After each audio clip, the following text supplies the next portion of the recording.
All right, and welcome back. We're happy to have you on episode 2. A lot of exciting topics to talk about today. Ned, hope your week was good because we got Yes. a lot to get to today. But yeah, anything before we walk our viewers through the show?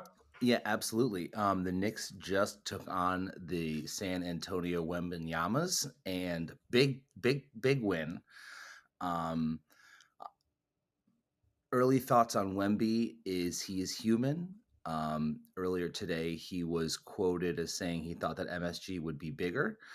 And I knew that was going to mean that he was going to absolutely destroy the Knicks tonight. I was wrong. He did not play very well first half, really slow. And I think he got his first field goal in the second half. But let's go. I mean, enough about the San Antonio Wembies. Let's talk about the Knicks. God, I love to see them win. It is so exciting to see the Knicks win basketball games. Rarely am I excited in life. That's a joke because the Knicks historically have not won in recent years, but lately they've actually been like competitive and in the playoffs. And it is such a terrible thing for my heart rate when the Knicks do well because they're going to lose in some like heartbreaking fashion. But while they're running and gunning, it's like so fun. The Knicks are like the Yankees probably have more fans in terms of like New York City, but like as far as the lifeblood of the city goes, when the Knicks are bumping, like the city is bumping. It's unlike anything else. Yeah, I And saw they looked pretty good in the game tonight. They got out to an early lead, and I think that yeah, makes a yeah. huge difference, right? When you're not Early playing catch reactions, up. I early really reactions. like the Wemby's new move that even if it's not his man shooting a three, he'll like jump up even if he's like not we're close and in hopes of stopping it. So hey, whatever works, I guess. But That's the um, evolution of that guy on the Celtics, right? Who would jump up and put his hands up in front of the rim, even if he was yep. like nowhere close. What was that guy's name? He was a Nick, by Oh, the way. is he? I think He's I still in the forget. I know who you're league. talking about. But when Wemby does that, it's like a whole nother. It's like to the umpteenth level. Yeah, I But mean he was guarding someone on the elbow and he jumped when the other guy was shooting a three at like the corner left wing. And not we're close, but who knows? Maybe it throws people off. Maybe he's onto something. We'll have to check the advanced stats on Wemby jumps from the other side of the court if it affects 3-point percentage. yeah, I Sure, think they're it does. keeping stats I think it tonight. does. I want to talk more about the Knicks later, but you were asking me for early thoughts, and my early thoughts are the Knicks just won. And then I think there's some good games going on tonight. The Nuggets are playing. I saw. I think the Rockets are playing the Lakers. There was a Um, good Celtics Sixers game yeah, went down to the wire. So yeah, Zingy lost the buzzer beater. Right? Would that have been for the win or for the tie? for the tie. For the Yeah, tie. Yeah. Maxi's he's showing up, and we'll talk about it a little bit later. Is that a But name we're going to see later? Yeah. is he here to stay? But yeah, we got a really exciting show today. Return of college basketball started a couple nights ago, and last night for some teams as well. So we'll get into that. We'll hit the way back machine as well, and focus on an NCAA matchup that has impacts on the NBA today, and we'll talk about that. Some new rule changes in the NCAA that we'll catch you guys up on, and some street court spotlight. We got a street court in right outside of my hometown of Washington D.C. that we'll get into. We got a arena spotlight, and we got to talk about some of the early season jitters. Is it panic? Is it not? Right? Well, a segment called Foul Trouble. So we'll find out if people are in foul trouble, right? If they're going to be fouling out by the end of the season, or they could shake it Leave off him in. and keep playing. Lastly, a little bit about the Knicks, specifically also Harden's performance against them. He's a new tool, and he played his first game, so we'll talk a little about that. And yeah, just a good show, and we're happy to get into it. College basketball season just tipped off a couple days ago. Over 300 college basketball teams in action, and I got fortunate to go to a game last night about the Georgetown Hoyas playing Lemoyne. New coach for Georgetown, Ewing. I don't know. I was kind of torn. I think we'll still love him because he did a lot for the university and he made the program. And the fact that I think is gone is just a sigh of relief because he was just not a very good coach, unfortunately. But a new dynasty, new era, hopefully a dynasty, new era begins with Ed Cooley. First time a Big East coach has switched from one Big East school to another in the history of the conference, which I found interesting. You'd think over all those years, someone would grab a lower coach or something like that, but first time ever.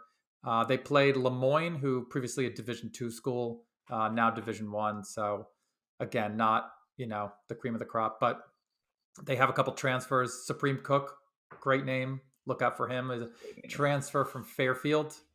He was 8 for 9, 19 points. I don't think he took a shot outside of 3 feet, but 13 boards and yeah, finishing his fourth year at Georgetown. Rowan Brombaugh, look out for this guy. He's Mac McClung light, mostly because he can't dunk as like Mac McClung or barely dunk at all. But he's a transfer from Texas. He wanted to go to Georgetown, but Ewing gave the scholarships to other people who later transferred. So he actually grew up outside, like right outside of where the university is in Georgetown. So good to see him back. And Jay Heath, look out for him. He's a DC local as well. He played at Arizona State most recently, a couple years at Boston College before that, but he can torch some teams. So again, we'll see what happens. This isn't a Georgetown podcast, so we won't get too into it, but good to see the Hoyas start. I saw Duke went into action as well. They looked, started slow, but obviously overpowering against Dartmouth, who's not a terrible team, but yeah, just a lot of games around the league, and it'll be interesting to see some of these guys. Ned, I think you have a team that you support that was in action this week. There is a team that I support, and they did play, and they did actually win. But before I get there, I don't want to move on from Georgetown and Patrick Ewing without saying rest in peace to one of the greatest memes I've seen on basketball Twitter ever before. And it is the superimposed face of Patrick Ewing over Leonardo DiCaprio's face in Wolf of Wall Street. It's the scene where he's saying he's going to quit and then he realizes he can't quit. And he's, I'm not fucking leaving. And, in the movie, everyone who's in the office is super excited because they love him and he's like the man and he's, like he's who they look up to. But in the meme video, it's all the other like Big East teams that play Georgetown are cheering that Patrick Ewing is sticking around because he was such a doo-doo coach. But Yeah, legend for sure. But doo-doo coach. very doo-doo. He actually, in a season where they were not very good at all, they somehow went on a run and won the Big East tournament. And what do you do when you're a crap season, but you win the Big East tournament, go to the NCAAs? You give them a secret contract for another 4 years. So, not sure what crack they were smoking when they did that, but they paid for it later. But anyway, good to have a real coach and running a real offense and have a sort of plan on defense as well. Yeah. Well, we'll definitely get into Georgetown more, as you can tell from Doug's jersey. He's a Georgetown fan. Can we? Whose jersey is that? Patrick Ewing. That's Patrick Ewing, right? This is the I'm original wearing. 82. I'm throwing up a Venice Basketball League jersey. This is a collaboration they did with Puma this year. Okay. If you guys want to follow like an exciting outdoor basketball, just like culture, like just all sorts of stuff, Venice Basketball League is a fantastic follow on Instagram. Shout out to them. They sell some pretty sick merch. And this year, actually, they have been working big time with Puma. They released their own sneakers, which are really cool. I did roll my ankle playing in them once, but they look really good. And I've just figured that I'm not going to play in them anymore, although a lot of players do. I'm just going to rock them around like casually because they look sick. Did you But see the Dexter Laboratory or Dexter's Laboratory collaboration with LaMelo Ball shoes? no, but they do some crazy shit. Melo does some crazy shit. And kids eat it up. Yeah.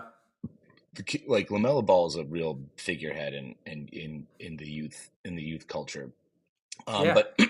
But so back to college basketball, so we can try to keep us focused.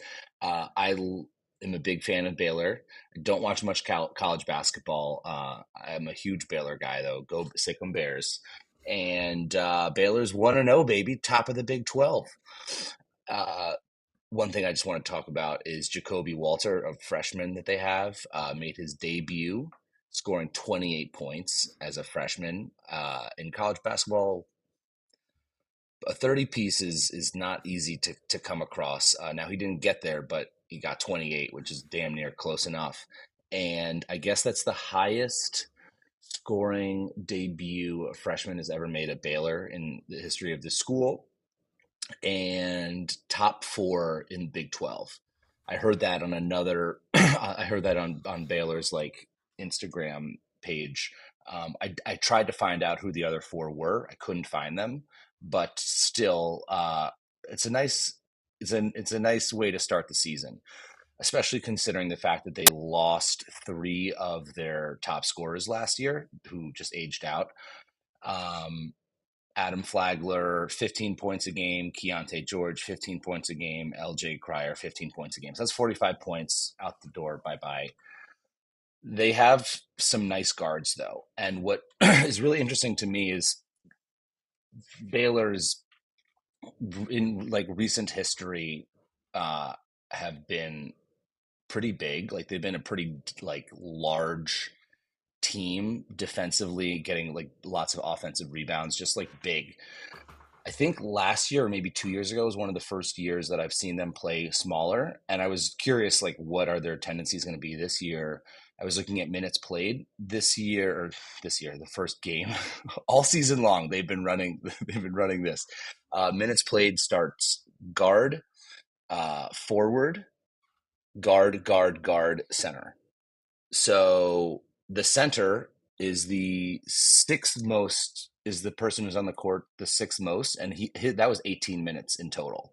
So I think they're going to run like a three guard sort of situation here, and I guess just try to get a bunch of buckets. Jacoby Walter, I think he scored 28 points. I think he shot 50%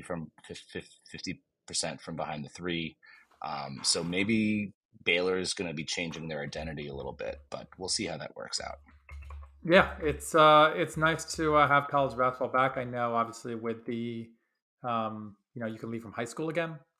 So the argument be, okay, we're going to lose some of these one and done guys like the past, but so far with NIL money, people are choosing it. In addition to Yeah. obviously overtime elite and NBA DL, it does give another option. So You mean the G League? You mean the G League play? yeah, the G League development team. Yeah. But yeah, it should be a good college basketball season, and it's nice to have it kicked off.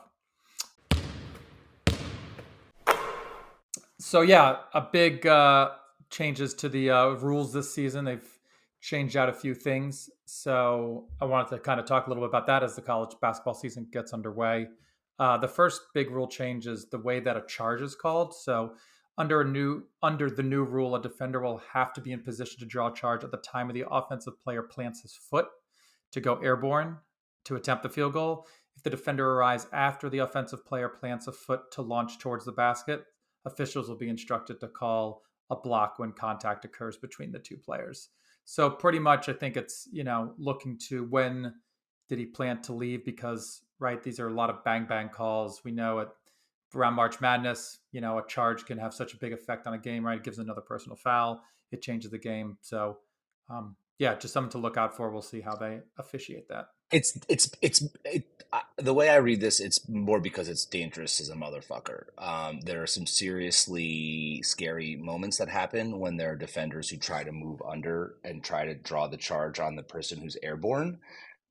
I That is why I think this rule is here. I can't name you a specific moment or time when that has happened, although I know that it happens quite frequently. And honestly, they're protecting the offensive player who's up in the air, trying to dunk or go for a layup, and then someone comes and trying to like undercut him.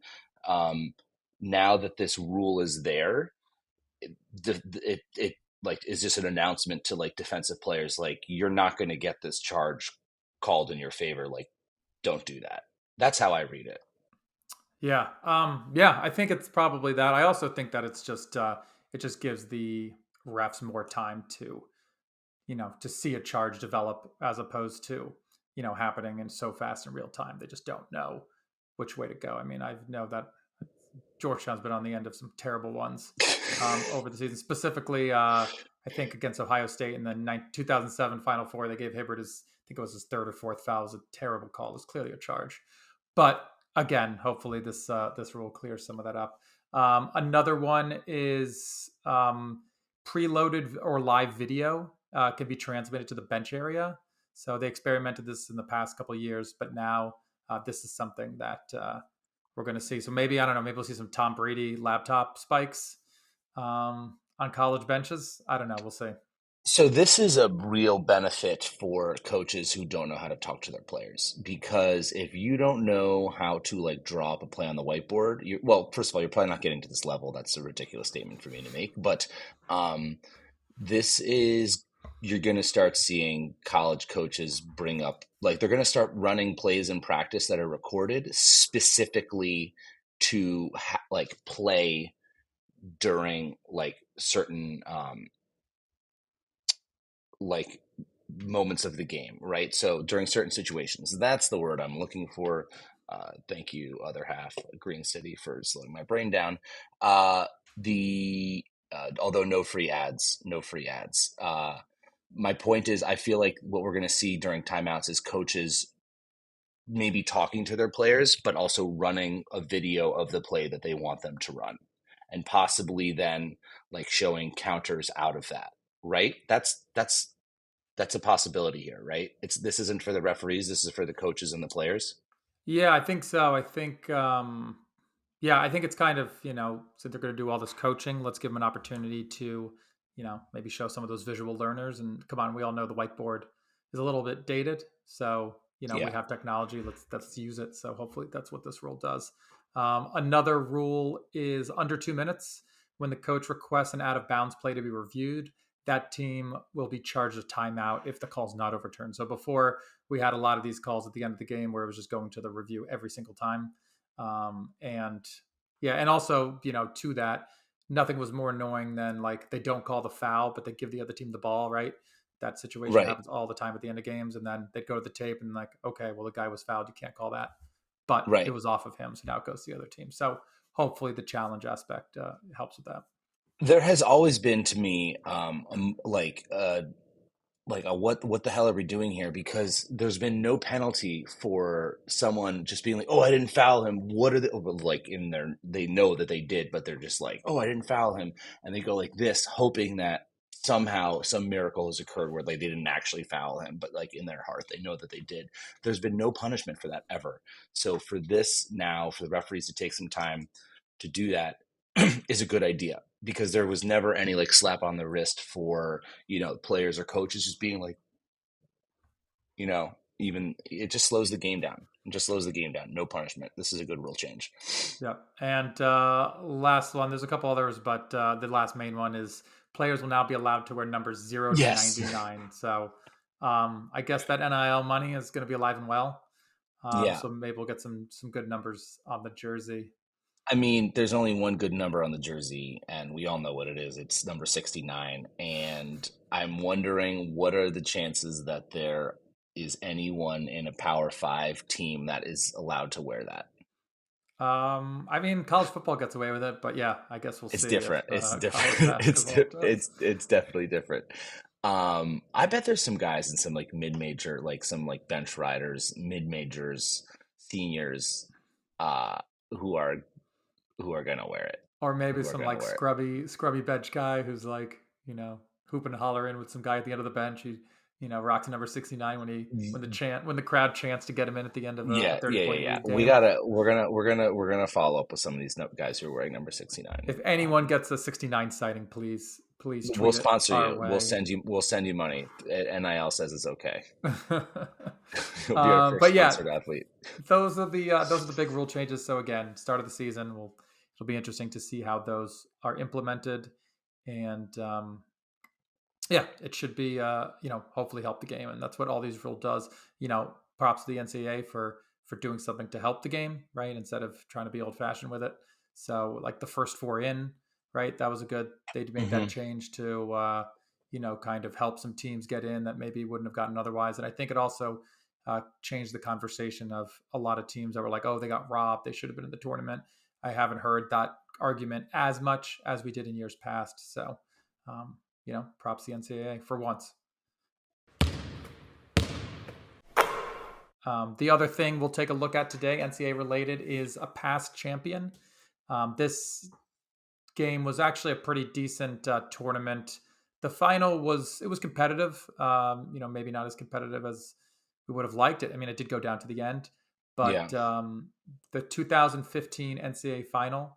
This was Duke versus Wisconsin, and what turned out to be Coach K's last last NCAA final victory.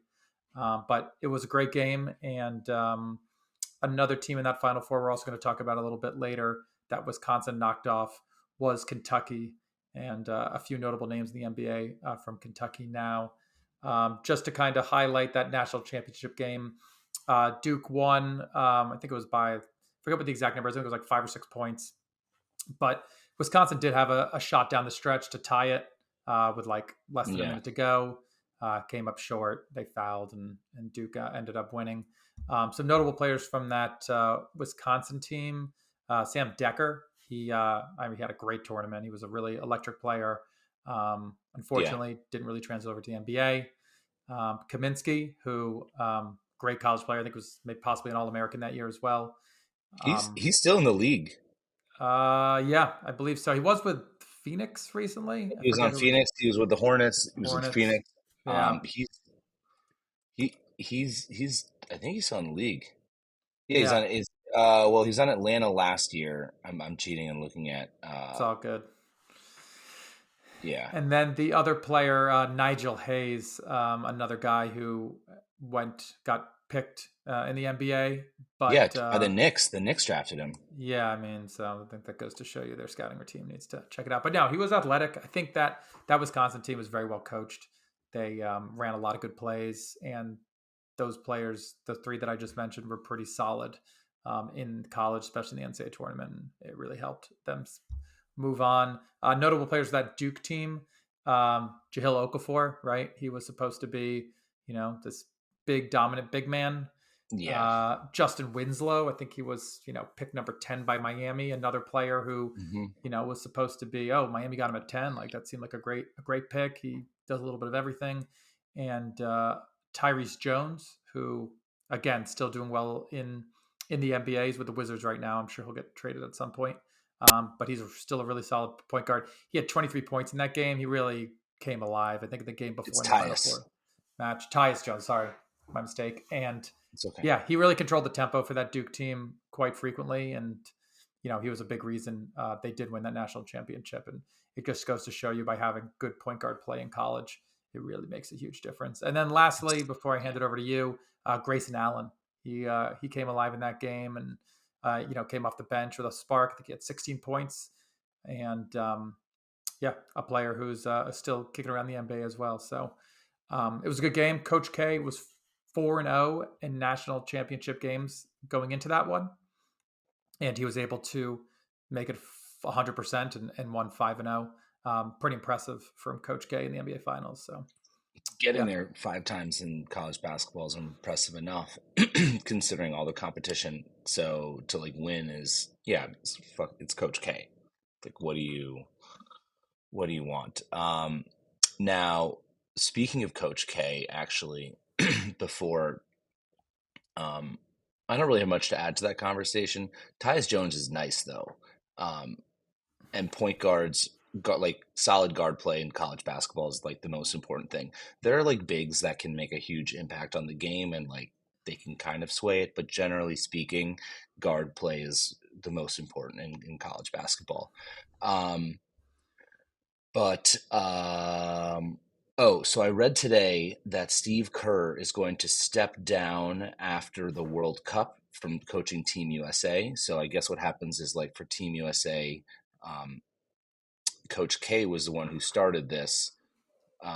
You coach a World Cup and then you coach the Olympics and then you step down. And then Pop did that. You coach a World Cup, coach an Olympics, and you step down. And Steve Kerr has now coached the FIBA World Cup, will be coaching the Olympics and will step down from Team USA after this Paris 2024. So yeah, that's my Coach K segue. The rule is not if you lose in the World Cup, then you should step down because. We can talk about. I mean, do you want to talk about? Do you want to talk No, about we Team don't have to do USA that. right now? We'll dive into the wild world of FIBA basketball Okay. another Okay. time. But going back to the conversation, that Kentucky team that Wisconsin knocked off in the Final Four to get to the finals. I mean, looking back on this team, it feels like, where did it go wrong?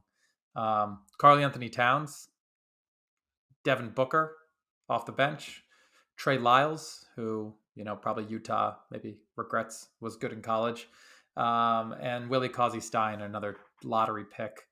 What strikes you? What strikes you from that team? And is it Well, pretty stacked I team? mean, it's a pretty stacked team. What strikes me is that honestly, I can't think of Karl Anthony Towns without thinking of the quote where he said, "I'm the greatest big man shooter of all time." I don't know. I don't know. I just that man is like he's very talented. He's a very talented offensive player, but he's crazy and it's super cringy, like super cringy. I can't imagine what he was like to in college. I actually like shudder to think about how awkward he was in college. Yeah, I don't know. But so did Booker start on that team? I think he came off. I think he came off the bench. That's insane. To me, that's insane because a guy like Devin Booker, has always had it, right? He's always been like a very cool, confident, collected, probably tall, athletic offensive player. Mhm. So like for Kentucky to recruit so much talent that and then I think after this year, I think he declared for the NBA. I think he was drafted after this year. Yep. So for him to go from like sixth man to like probably the Suns were probably like we are getting a good guard, like we're gonna put him like in the spotlight soon. It's just crazy, man.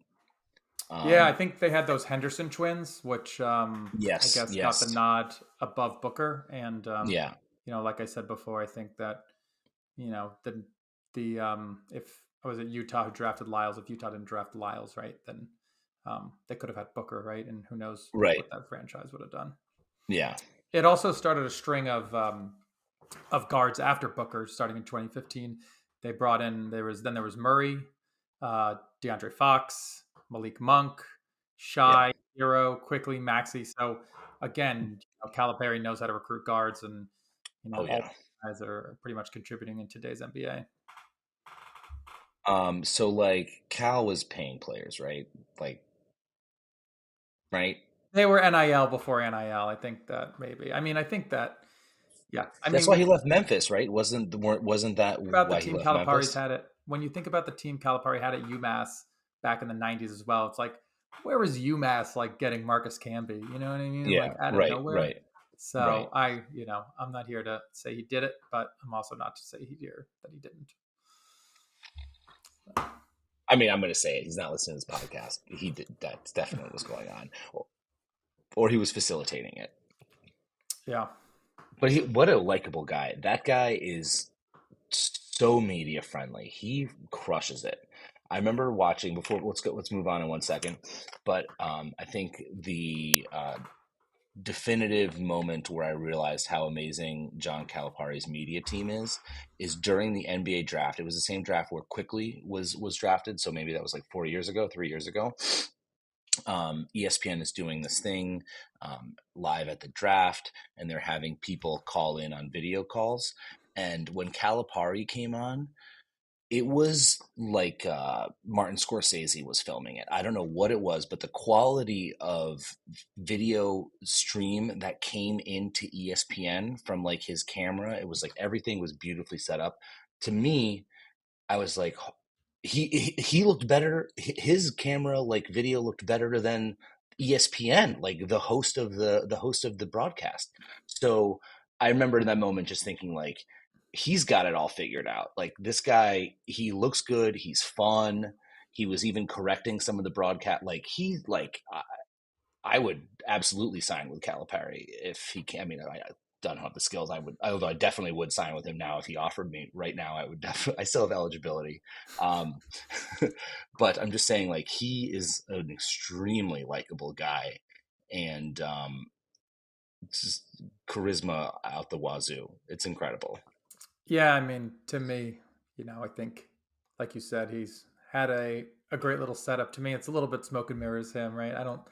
He's obviously been a good coach, and he knows how to coach these guys and get good players, and obviously recruit them as well. But he also kind of like he's not a used car salesman because he's like pretty talented, maybe like a BMW or like Mercedes car salesman, right? But we still don't love you. But yeah, I can understand. I can understand why Calipari will go down as one of the better college coaches Yeah, around.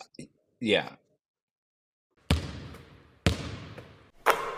All right, and next little segment, a follow up to the 2015 basketball tournament, is something that we like to do on this show, or at least I like to do and make Ned do, called Copper Drop.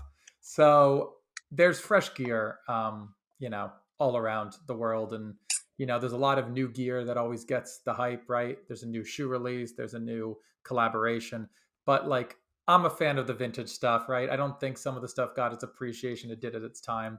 So we'll just kind of go through a little couple items today. The items are from the theme is the 2015 NCAA Final Four. Now these items aren't necessarily found in stores, but well, actually, I don't think any of them are found in stores. But I'm going to run them through with you, Ned, and let's get Where your are they opinion on. found, Doug? They're found on a website. Where are They're these found found? on a lot of secondhand or collectors websites. So So um, not eBay.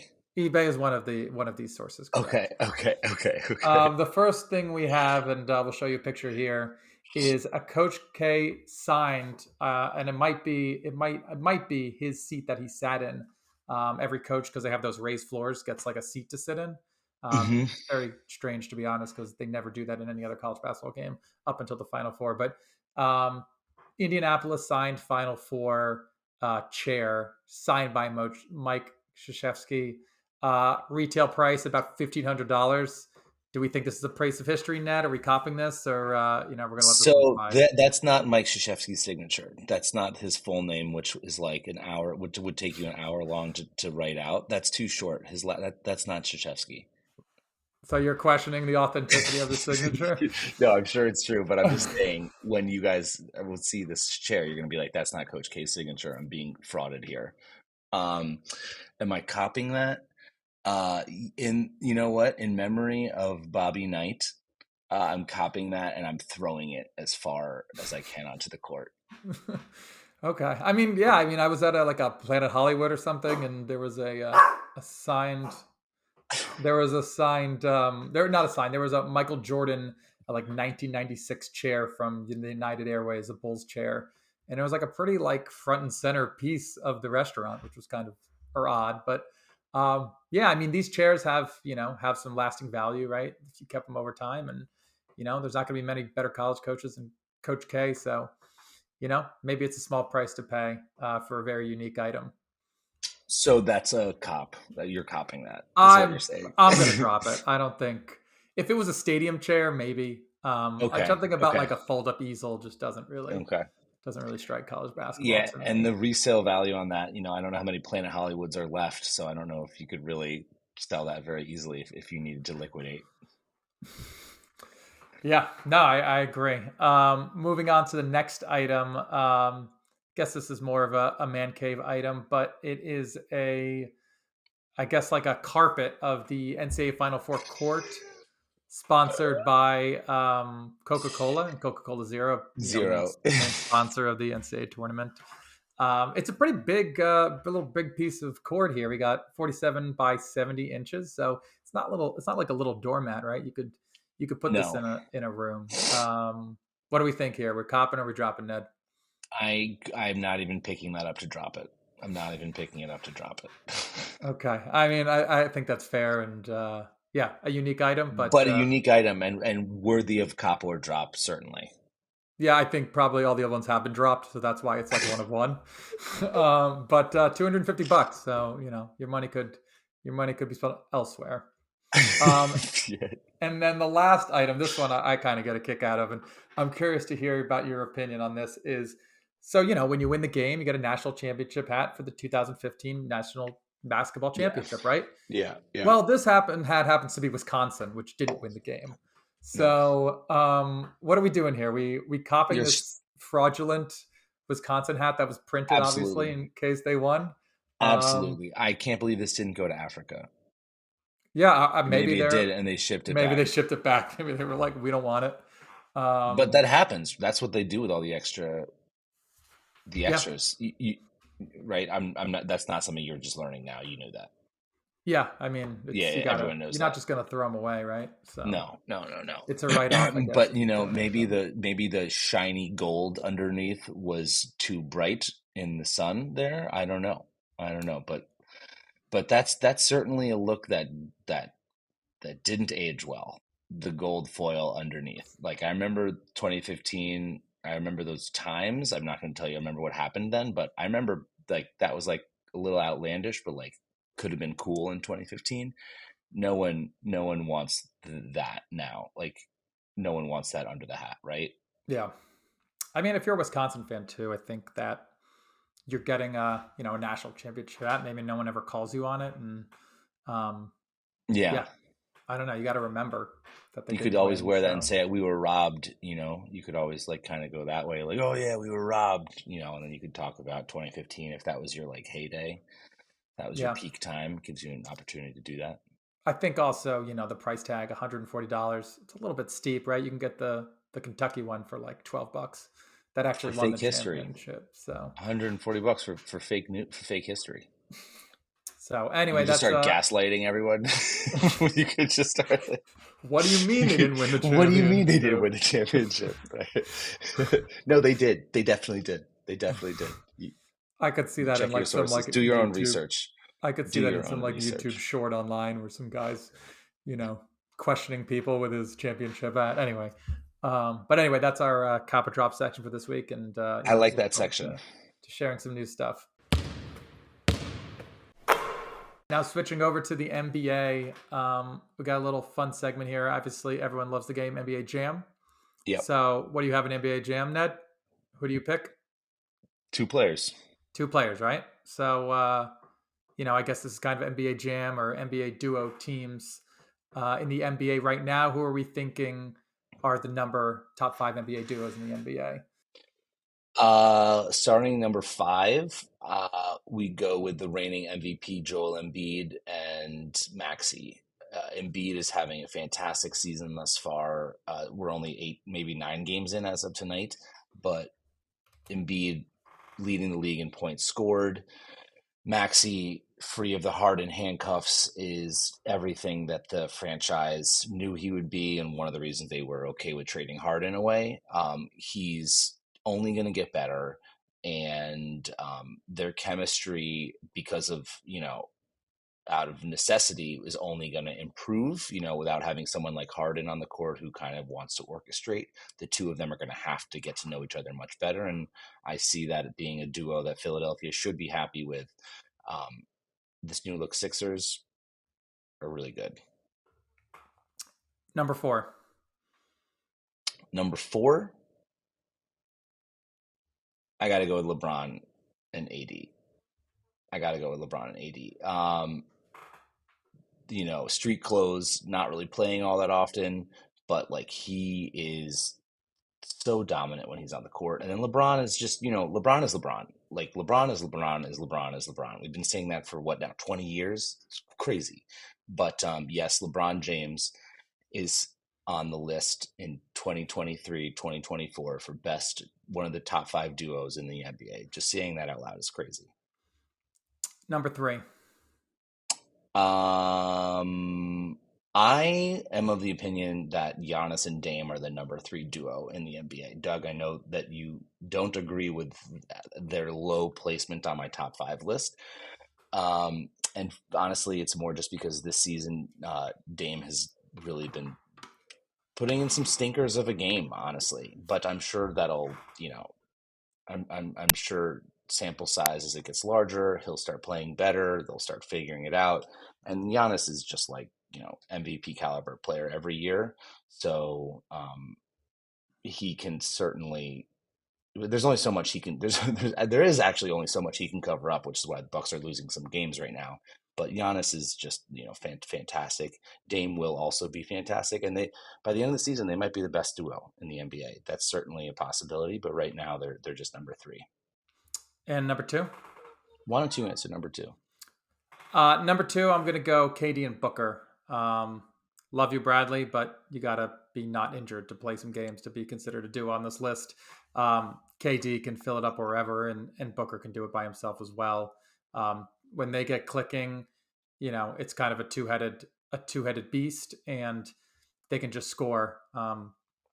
Defense obviously is a big issue when you're looking at that duo, but in terms of power, if you have those two guys, you're going to be in the game all the time.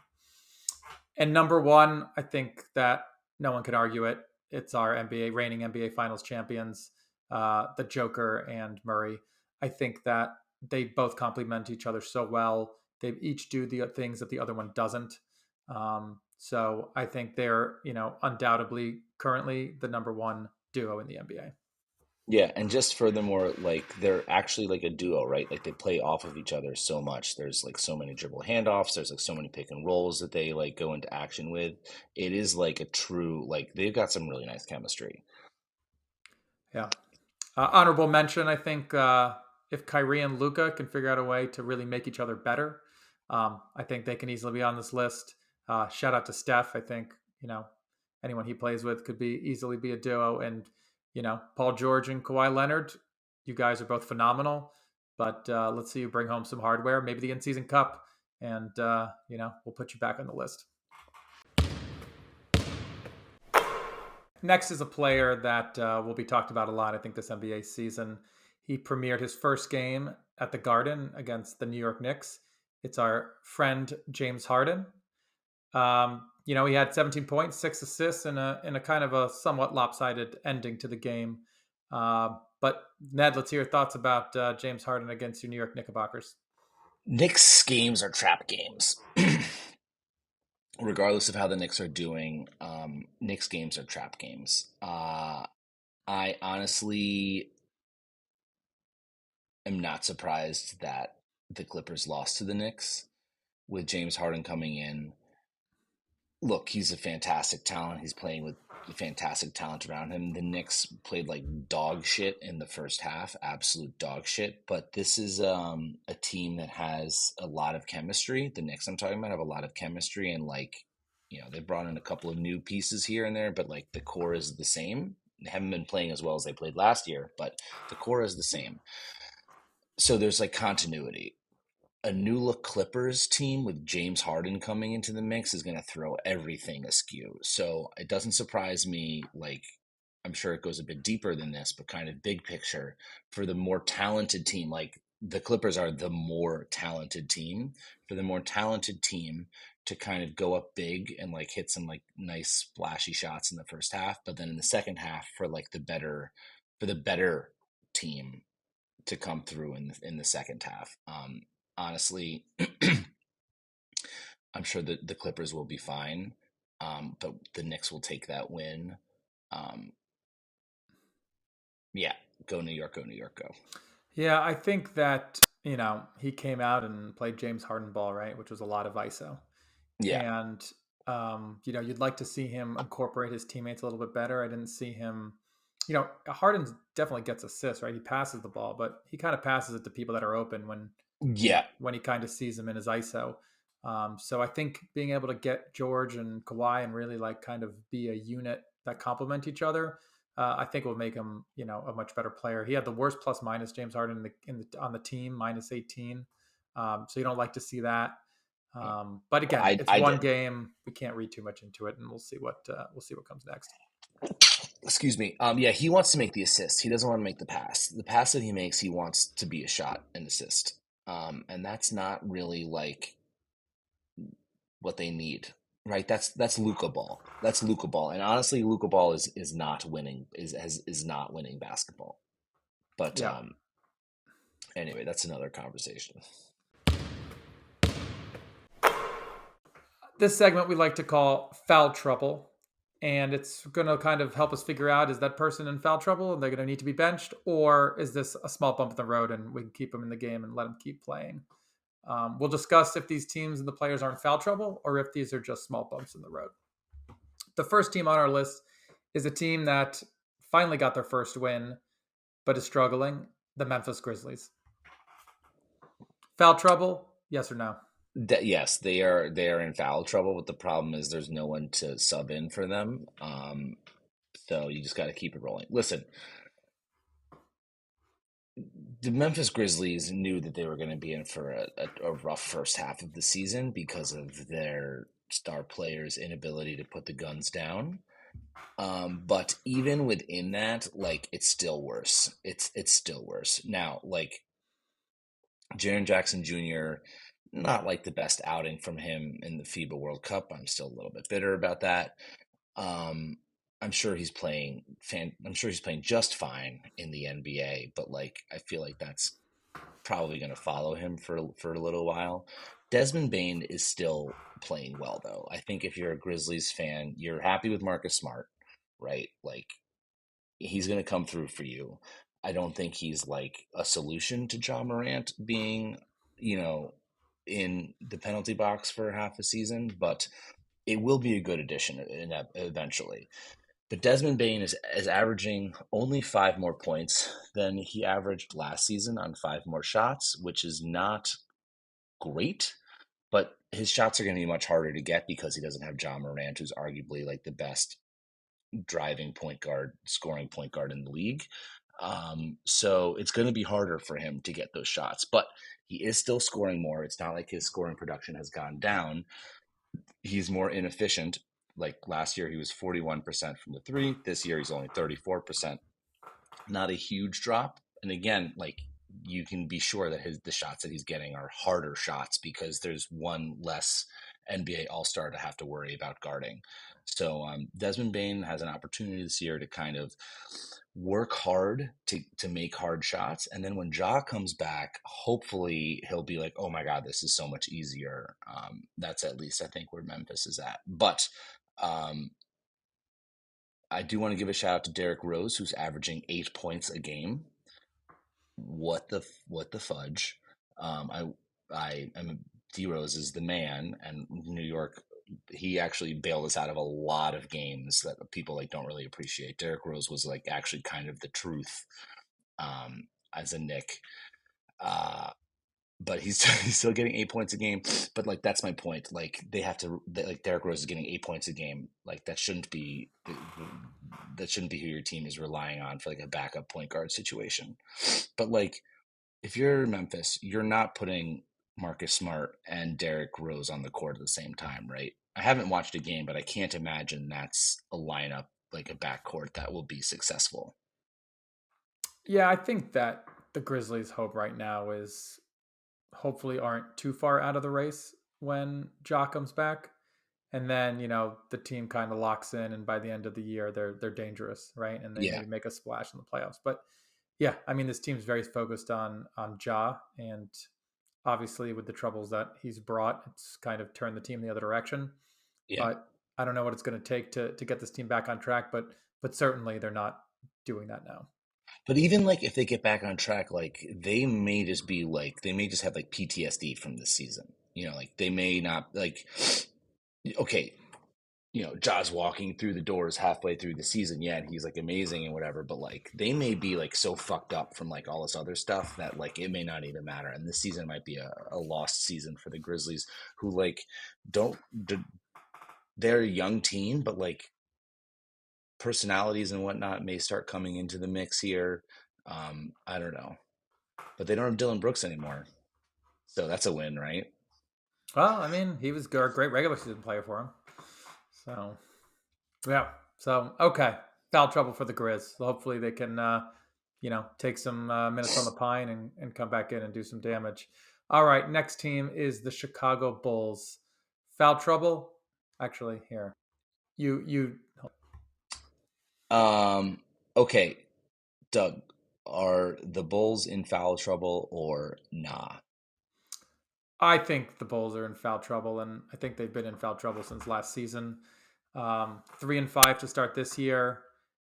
They were, a team in 2021, 2022 that surprised a lot of people. Won 46 games, which again, big accomplishment. They finished 25-16 in clutch games, probably courtesy of DeMar Rosen. I think he went off that season. Yeah. And the next season, they couldn't kind of rekindle that magic. And in those clutch games, they were 15-23. So that's the second lowest for victories in clutch situations. So I'm worried about this 2023-2024 Bulls team because they added some small pieces and Craig and Javon Carter, which obviously not huge impact players. And the team's not getting any younger, right? You're getting older. It's going to be a little more difficult. Lots of balls out again this season. So I think the Bulls are unfortunately on a foul trouble type of situation currently right now. What about Patrick Williams? What's the deal with Patrick Williams? Because I saw not a statistic. I saw a report that he wants $20 million a year, and I was like looking at his production, and that was crazy. And then I read some articles today, and the Bulls were like essentially leading towards, oh well, we fucked up with Lauri Markkanen, and we think Pat Williams has more upside. We don't want that to happen to us again. I think we're going to sign him, and like, I mean that's not promising when your team is on the outs and you have this player who, as a fan, who you're like, I don't think this is the guy, and the team is talking about signing him to like a long-term expensive deal. It's like that's a kick in the pants. Well, I think that he's making it easy for the Bulls with his kind of some of his lackluster performances. I think the other night he shot 1 for 7 for like a Right. total of 3 points. Yeah. So $20 again, million, not what the Bulls 3 want to points. see, but it's making their decision a lot easier. Now, one thing I will say about last year, Caruso was out for a long period of time, I think, and he is a big part of that team. I'm Yeah. I'm pretty sure Caruso missed a chunk of last season. He came back for the like playoff play-in games, um, but I think he was out for a good period of it. But I am also in agreement with you, Doug. The Bulls are in foul trouble. Yeah, I think that if you're playing in any, it's not like it's not a good accomplishment to be playing in the playing game. It usually signifies that you're not bad enough to get picks and you're not good enough to do anything in the playoffs. And it's kind of like you don't want to be in the middle. It's kind of the worst place to be. So, Unless you're the Miami Heat and then you make it to the NBA Finals. yeah, but they actually have talent and they have a No, great but they were in coach. the play-in game. But they were in the Yeah, play-in game, and then they made it but to the NBA they Finals. weren't vying to sneak into the playing game, right? They were yeah, I mean, you make a good point, good for the Heat, but again, I No, think I mean people were it's still irregular, shocked. except for the yeah. People Oh, were for still sure, shocked that for sure. the Heat were in the final.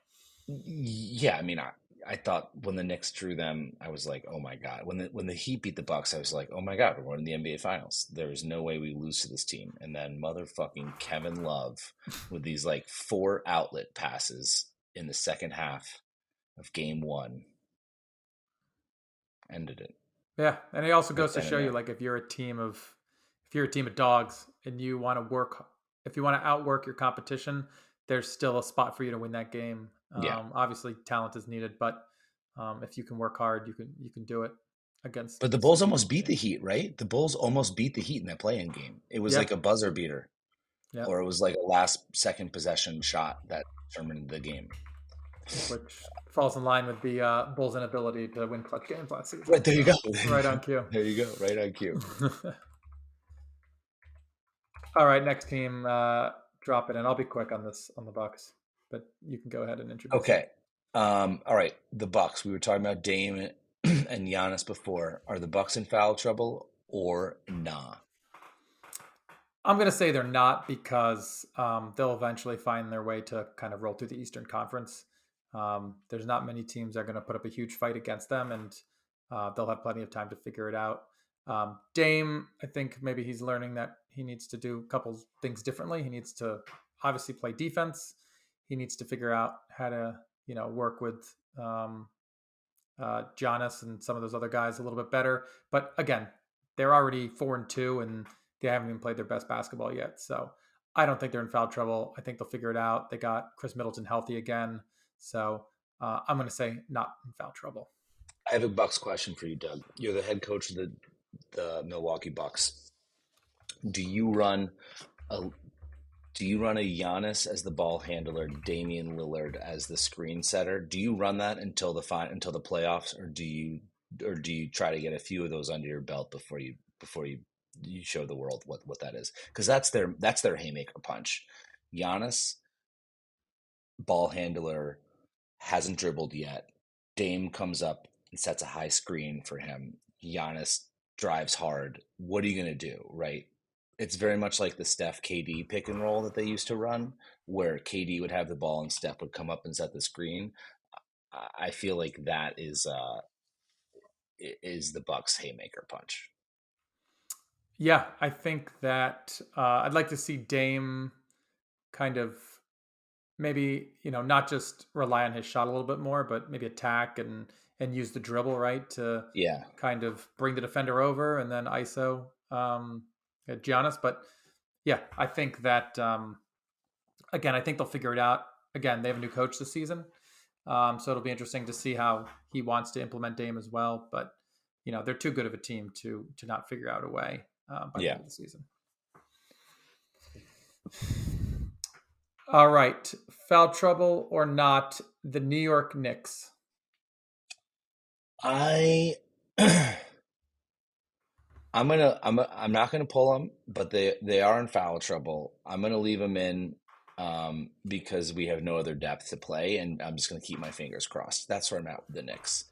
There's a lot of really good stuff that's happening right now. Like shout out to Big Mitchell Robinson, averaging 6.4 offensive rebounds per game. What the fuck?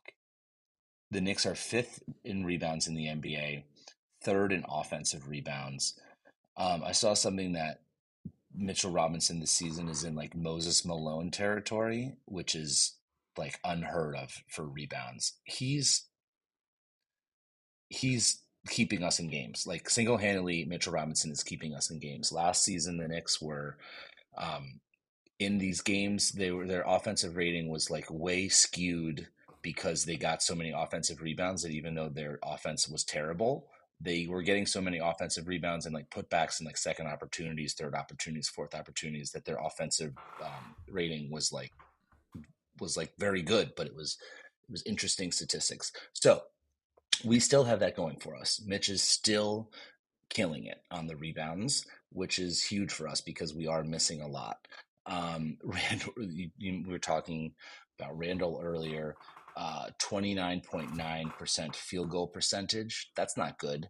25% from the three. That's not good. That's actually terrible. And you know that he's pulling, and it's not like, oh, this is small sample size. Like, no, he's shooting. He's shooting the ball.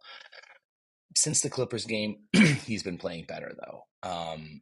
He's such a head case that I'm not surprised that he has all these big swings. It's not even physical. It's like all like mental, emotional with him, which is like, that's, I think New York kind of rides with that. It sucks when he's down, but like, I don't know. We are always talking about like, oh, we want this dog. We want these dogs, like blah, blah, blah. Like we're all kind of head cases. Randall's like a good fit for the Knicks. We're all kind of like a little like cagey. So I think he's a good fit. Quickly though, is balling. This is going to be a tough decision for the Knicks to have to make in terms of what they're going to do with him because, like tonight, we played the Spurs, we played the San Antonio Wembies, and he won us that game. There was no like one particular moment where it's like, oh, quickly won us the game. But like if you watch in the second half, the first half, this is a player that winning teams want on their team. He's capable of getting his own shot. He's not afraid of the shot. He is very quick. He's like scrappy on defense. This is a winning basketball player. The Knicks need to find a way to keep this guy because if we don't keep him, he will go to a championship contender and be a valuable piece on that team. RJ has been out for a couple of was out for a couple of the games. He came back for the Clippers, 26 points. I don't know how many points he scored tonight, but I know he played well. Eyeball test, he played well. The Knicks, but Brunson, slow start. Tonight he actually played well. I saw him hit a bunch of threes. I guess this is his like 3-point celebration. What is he doing when he does this? Is he smelling something? What's he doing? I don't know. He hit a bunch of those tonight though. And then he hit a bunch of these. So maybe that's his bounce back game. But the Knicks aren't playing as well as I was hoping they would. But I'm not like nervous because I don't think we're going to win the championship. Um, but I do get nervous that our playoff seeding won't be as good as it was last year. Yeah, like you said, good to see RJ Barrett coming off that over $100 million contract that he just signed with the Knicks. So obviously, it's a good sign to see him doing well. Um, yeah, like you mentioned, I don't think the East has a lot of fearsome opponents that are going to limit their playoff opportunities.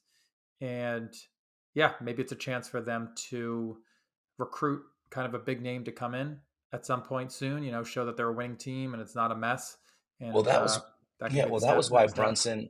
That was why Brunson and Hart. That's why all the Knicks fans were excited they played for the World Cup team because it's like holy shit, we have two guys on Team USA. Like we can like double team and like on the recruiting and it didn't work out that well though. So I don't know, a little Yeah, embarrassing. but those two guys you just mentioned, Brunson and Hart, right? They're just like genuine good people, right? And I think that's what you need on a team, that especially in New York, right? You need, it's a big city. There's a lot going on. There's a lot of pressure. You just need someone Yeah, who's got a level head, consistency. consistent. Will work hard, and I Hmm. think they're a good fit, and that's why they've been so valuable to the Knicks. RJ fits that bill too. I just want to get that in there. RJ does fit that bill in terms of like professional. You never see him in the news. Like he's always working hard. I mean, like he has bad games and he has like really bad games and like he's getting paid a lot of money. So like New York's gonna tear him up for that. But like RJ's like he's a good he's good for New York because the media can be really harsh if you mess up and he doesn't give them any like extra ammunition. You know what I mean? There's no like extracurriculars with him. Hmm. Yeah, you don't see his name pop up, which is great, and they've had some questionable draft picks over the last couple of years that they've kind of moved on from, and now they have a core that they can keep playing with for the next few seasons. Oh, congratulations to Kevin Knox. You have swindled yet another NBA team out of a contract. He just signed to the Detroit Pistons, I think, today, which is just absurd that he's still getting paid. Fun anecdote about Kevin Knox. You walk into the NBA store in New York City, you buy a jersey, and they give you the opportunity to have like fake signatures on it, which are just like sewn in. But Hmm. these are predetermined, like pre-manufactured signatures. One of the signatures you can get is Kevin Knox. I don't know what I like what? This was last spring during the NBA playoffs. I went to go get my daughter a Knicks jersey and I was presented with the opportunity on a Julius Randle jersey to have Kevin Knox's signature stitched into it. A lot of leftover inventory from draft Oh, night. We'll someone got we'll someone we'll chalk that up too. some supplier was fired. Next, we got our Street Court Spotlight. This is a series where we like to take a trip around the world or around the country and focus on unique and impactful street courts that bring something to the game of basketball. Today, we are going to focus on a court in Georgetown in Washington D.C. called Rose Park. Rose Park has actually been around for a long time, since 1918. It was originally established by the Ancient Order of the Sons and Daughters of Moses to serve the African American children. Around 1945, the DC Recreation Department, in an attempt to segregate the playground, posted a "for colors only" sign, which was widely protested by the black and white members of the community. The sign was removed to never appear again, and the city finally acknowledged that Rose Park was one of the first integrated parks in the district. Another fun fact about the court: it was frequented by tennis greats, sisters Margaret Peters and Romania Peters, famous tennis players of their time who lived just around the corner on O Street Northwest, and started their careers there. And, there's a plaque representing their names as well. But we're not here to talk about tennis. We're here to talk about basketball. They got one full court there, 3-point line, college regulation free throw line, tight around the corners. So not much space between the end 3-point line and the out of bounds. And you can pretty much find a game there every weekend, and typically, after school or after work on a weekday as well. The rules are pretty much as follows: full court, ones only, no twos. There is a 3-point line, but does not come into play. Glass backboards, which are nice. Play to 7, and then the next 5 come on. And you don't really shoot for teams in the beginning. You pick teams. So another little unique caveat there. Sometimes you get a little half court, but mainly it's a place to come full court. Player profiles of the people there is you got your university student, so someone who goes to school nearby. Maybe it's George Washington, maybe it's Georgetown. Typically athletic, typically fit, a little raw with some of their basketball moves and basketball shooting, but definitely that type of profile. Then you have your maybe young to elder 20-year-old, typically a shooter. They come there to they practice a lot of shooting, and they come there to do their stuff. And then you have some people from other parts of DC that come to show up. Some of the stronger guys, some of the ISO guys, some of the quick guys. It's a very kind of up and down game, so the fast break is your friend here. And yeah, it's a nice little court in a very scenic part of Washington D.C. And it's a mix of skill and fit people, and lends to a challenging game. I think fast break basketball works at every full court. Every full court. If you, I mean, I don't know. Like, have you? I mean, you've played pickup games where it's like we just scored every single point on the fast break. We don't even have like a half court like look, right? Some courts are pretty big. It makes it. I think the fast break lends itself well here because if you do get in a half court set, because it's kind of cramped on the sidelines, Yeah. there's a lot of bunching, right? There's not as much open Okay. space. So that's why if you can steal some points in a fast break or Yeah. a transition play, I think at this court particularly, it definitely helps. Did you grow up playing at this court? Yeah, we would go and play. I didn't necessarily grow up playing, but when we got older and we wanted to find a game, it was pretty reliable to show up at Rose Park, and Yeah. there'd be some good competition there. There's a couple other courts sprinkled around the area in Georgetown as well that are probably less competitive and maybe a little less organized. But it's a good court, definitely worth Who checking is out if you're we? in DC. Who is we? Usually me and my brother or me and a friend. Um, yeah, you just show up there. You can show up there by yourself, obviously, as well. But it's definitely a mix of talents. Another thing I'll say is, even though there is 1 point shots only, and no threes, and there is a 3-point line, some people will still shoot threes for the show of it, right? To kind of Of prove that, course, they're not hey, I can taking. hit They're not threes. taking layups. Exactly. Yeah, Um, those guys so get booted from my team immediately. By the way, yeah, well, they're to be fair, a lot of them to make them. So to their such a point, bad shot. It's such a yeah. bad shot. You've been around uh, Georgetown, though. Is that surprising to hear that there's like a decent run around there?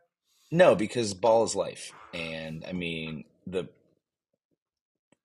president of the United States of America played basketball. I don't think Joe Biden's playing basketball anymore, but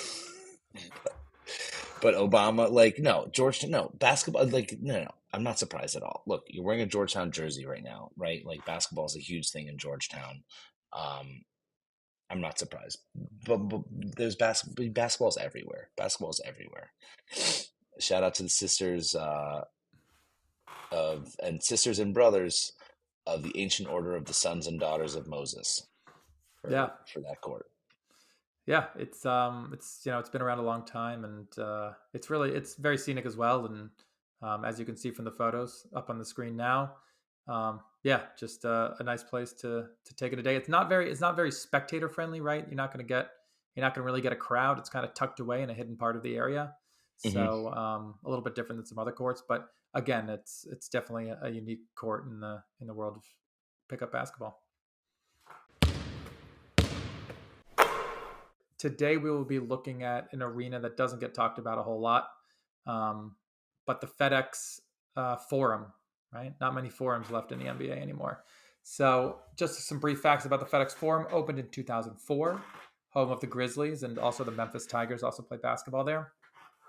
In 2001, the city of Memphis attempted to relocate the Vancouver Grizzlies um, to possibly the Charlotte area or Memphis. And while the Pyramid was a functional arena at the time, it would have required a lot of retrofitting and a lot of work to do on it. So as a result, the FedEx Forum was built, and on the condition that the Grizzlies move from Vancouver to Memphis, and that would open in 2004. And I want to say, don't quote me on this, but I want to say the season before it opened, when they played at the Pyramid, they were actually like lost $200,000 that season, just because it was just not a good arena and not ready for the NBA game. But The Pyramid. yeah, I went to a game there. I did go to a game there once. they took a hit, and if you could believe, that was back in 2003, something like that. So I went on a college visit. but some top five features, or some of the top five features of the arena. 4 party suites, right? Everyone likes a party, so it's good to see that there are party suites there. All entry is through a grand concourse. It's the only team in the NBA that has this type of layout where it's just one entrance. We know teams like the Brooklyn Nets stadium has kind of a big entrance as well, but it's not the only entrance to the stadium. It is the only themed arena in the NBA. Celebrates the music of Memphis, blues, rock, gospel, and every item and every location and concession and stuff in that arena fits that theme. So only themed arena. It's influenced after Beale Street, which is the historic street known for its rich musical heritage, and gives it a unique and local flavor. Capacity is 18,000, which ranks 7th smallest in arena capacity. So not the biggest arena, but it's not very small either. And Memphis actually is the 2nd smallest market in the NBA. So something to note as well for that stadium. John Morant is one of the most purchased jerseys, though. So that's crazy that they can be such a small market and have such a. We'll see if his jerseys keep selling this year, but no, like seriously, like Ja Morant, I think is like top 5 jerseys sold every year. Does American Express jersey assurance cover gun theft or potential jail time? Is that, or That's like right. if I he's don't still on the know. roster? I don't know. We got to check the fine print on that, I I think. don't know. The Discovery card probably could hook you up though. Another fun fact about the arena: it was the first arena to implement the see-through shot clock. So obviously we see that everywhere now. But the idea came from a fan of the NBA New Jersey Nets, and he sat behind the basket at Continental Arena, and he actually emailed David Stern, who was the commissioner at the time, and asked if there was some technology so he could see through the shot clock because it was blocking his view. Daktronics, the company that makes them, obliged, and it was implemented in the FedEx Forum in 2004. So little piece of history there. And actually, I guess kind of a funny story. I know what that guy's talking about because I've been through that. I bought some tickets to a Wizards Rockets game, and we bought them on Craigslist, which like at the time was like not that sketchy, right? It was like TickPick wasn't very big at the time, right? It was like, you want to go to a Wizards game, you check on Craigslist. So we had tickets. It was, behind the basket. It was row A, and we were like, all right, great, row A. This is, these are solid seats, first row. Well, it was like the first row of like the lower level, but the lower level was like split into 2. So we were like the first seat in there, and like we were just blocked by the shot clock. You like couldn't see like a lot of the game because the shot clock was in the way. So I remember me and my friend had to like sneak back to worse seats on the side so that we could actually like see the game. So we actually like downgraded our location, and it was. So would you say you got scammed by buying those tickets? Yeah, that guy totally like. So you bought tickets on Craigslist and got scammed? I mean, we got tickets, we got into the game, but like they were not the seats that we wanted. Right. But if they had the see-through shot clock, maybe we wouldn't have felt that Those way. tickets might not have been on Craigslist in the first place if they had the see-through shot clock. Maybe. Fun fact about the game: it was Yao Ming's last NBA game. He ended up getting injured, and wow, never played again. What was that like seeing him in person? Oh, I guess you didn't see him in person because he was behind the shot clock. Freakishly tall. He looked a little brittle on the court, but he had been through, I think, some previous injuries as well. Yeah, well, he looked brittle on the court because he got hurt that night. so. Yeah, It was foreshadowing, I guess, what was to Yeah, come. that's But right. Very, very um, telling. Very telling. That's yeah, cool. Did the Rockets? So they had who was on? Who else was on that Rockets team? Was that that T Mac? was I No, can't even T remember Mac was what probably I can't gone. even remember what year that was. I think it They was had that after like he went guy to who the had that team, right? weird release, that really weird release, like from three. Kevin. Oh, Pango. No, that's a great name though. He played for Doesn't the matter. Rockets, I think. It doesn't matter. This guy disappeared as fast as he arrived. No, I missed the pyramid. That was it. It was a great venue. I actually had a lot of fun going there. And the Grizzlies team that we saw was not fun to watch, but it was a nice venue. And I remember feeling very open. It was like By the very lack of wide. fans, or because it was No, well, yeah, pyramid. definitely that too. Yeah, there were a lot of open seats. No, but I just remember being very like wide, um, and just like I don't know. It's hard. It's very wide. I don't know. That's a terrible way to describe it. I just will cut that. Sounds like they didn't, since it was a square and arenas are typically round. It sounds like they just didn't utilize the That's a good space point. to the best That's a they good point, could. actually. Yeah. Yeah. All right. The FedEx Forum. The FedEx Forum. All right. Well, we appreciate your time, and I'm going to pass it over for Ned for some final thoughts on some basketball musings and anything he wants to say before we have to go. Oh, it's a lot of pressure, Doug. I'm